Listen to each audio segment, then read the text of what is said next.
It's a great road win for the Orange. Yeah, it's big. It's good for their resume.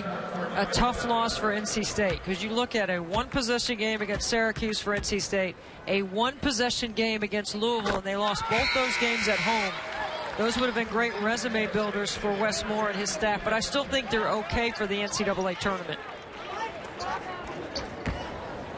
We witnessed a great win for NC State on the road at Duke.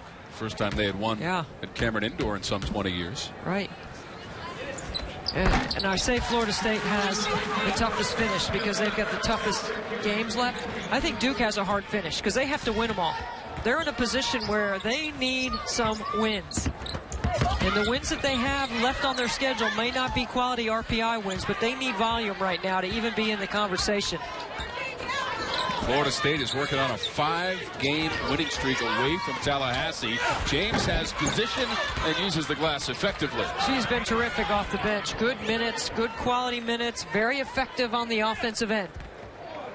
5 points now for Kai James. Now watch number 55 in white get involved in a bunch of screening action right now offensively. Here she comes with the first on-ball screen. That is Bria Day.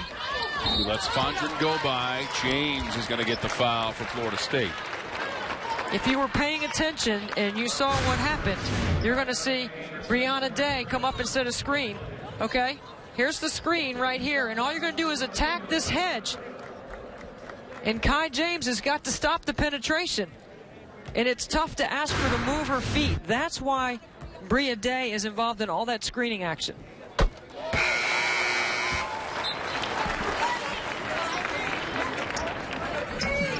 Day getting some instruction from Quentin Hillsman. Meanwhile, Fondren has made all 3 of her free throw attempts, one forthcoming.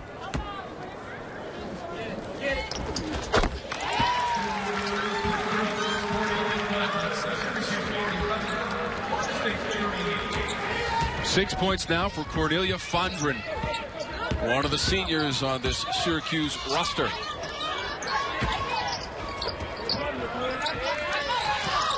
Bulgak extends it. 16 points, Adut Bulgak. I think she's quietly gone about doing her job because she's been the beneficiary of scoring in transition as Florida State has been able to attack.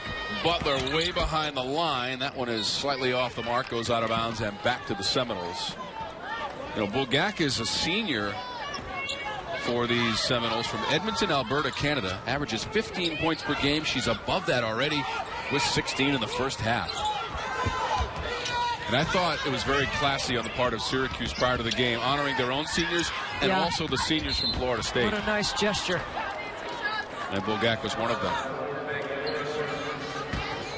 Maggie Morrison has picked up the personal.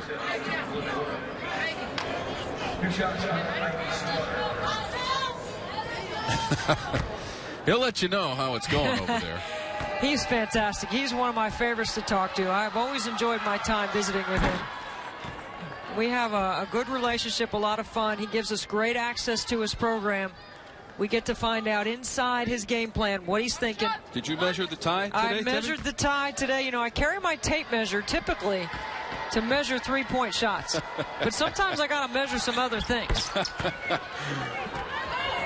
Quentin Hillsman on the cutting edge. And if anybody was paying attention from last Thursday, he had on black shoes and a blue belt. I checked him out today. He's got black belt, black shoes. He sets the trends, Steph. He does not follow them. He sets the trends. How about the final 45 seconds of a very entertaining first half between the Noles and the Orange? Butler, just a little bit of daylight, too strong. And now Romero emerges from the pack.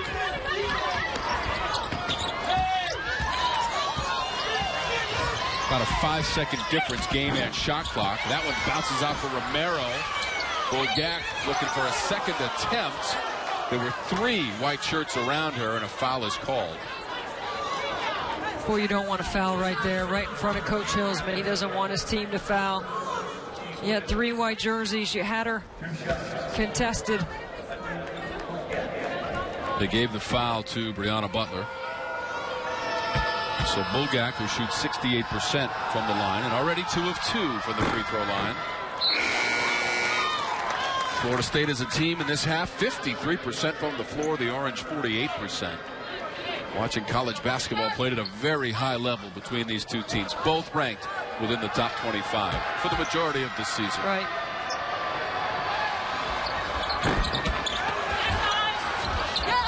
Follow up and in for Slaughter. Boy, that's a focus thing right there that'll drive a coach crazy. You've got to box out on the free throw line. It's the easiest place to box out. 5 seconds for the Orange. Up by 1. Fondren. Foul's going to be against Slaughter. Rejects the screen in the middle of the floor, and Fondren gets to her right hand. Watch this right here. Doesn't take the day screen.